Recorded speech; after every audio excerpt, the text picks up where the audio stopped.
I went on this trip because I like going to different countries. I've been to Mexico and Canada and places like that. But to go and build a house was something that I hadn't done, and to experience the poverty is something that my family and I thought would be a great experience. You know, I believe that we are all called to serve, and I gave a lot of thoughtful prayer to this mission. I had done other mission trips in the United States, but never outside of the country. And I just felt a strong calling from my Lord to make this trip with this group of wonderful people. Basically, I went on this trip because it was a mission trip and I like to just spend time with the youth group. I realized that it was going to be a lot of work, but I didn't realize how much work we actually had to do and how much it changed my life coming back. I went on this trip because, of course, I heard about it, and then I was like, I really need something to show my faith in God, and so this would be a great opportunity for me to actually see Him in my own light and stuff. So I was really excited to go when I heard about it.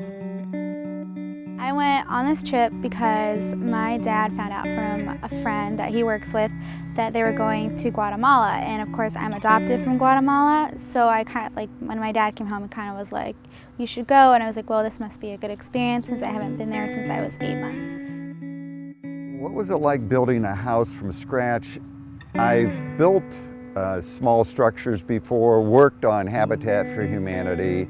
The difference there was, number one, they don't go down a frost line like we do. They build a little different than we do.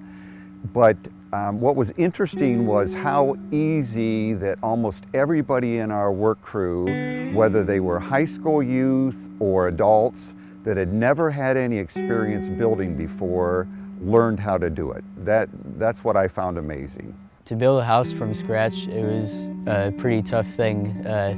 Luckily, our family had already brought all of the cinder blocks up the hill. They also did a lot of the manual labor. Still, it was a very tricky experience, especially the scaffolding part.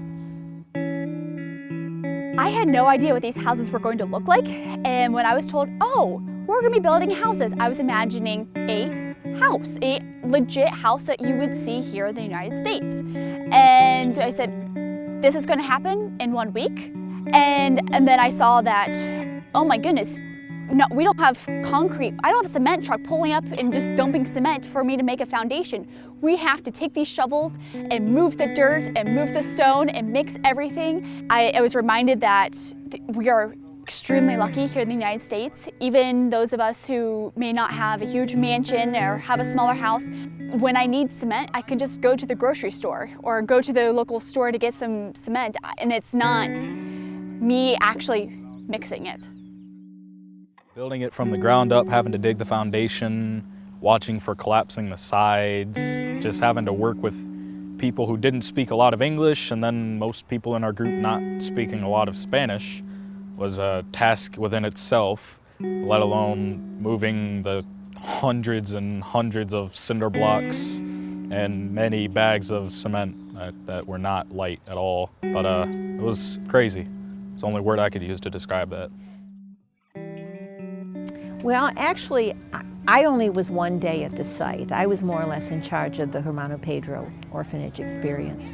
So on the last day that I went, I did get a chance to do some painting and some cleaning up of the mortar. And it was very impressive to me to see the progress that had been made from the pictures of the first day when there was nothing but dirt, all the way up to an actual home. They put in the window, they put on the door, we painted inside and handed the keys to this young couple. And it was really very touching.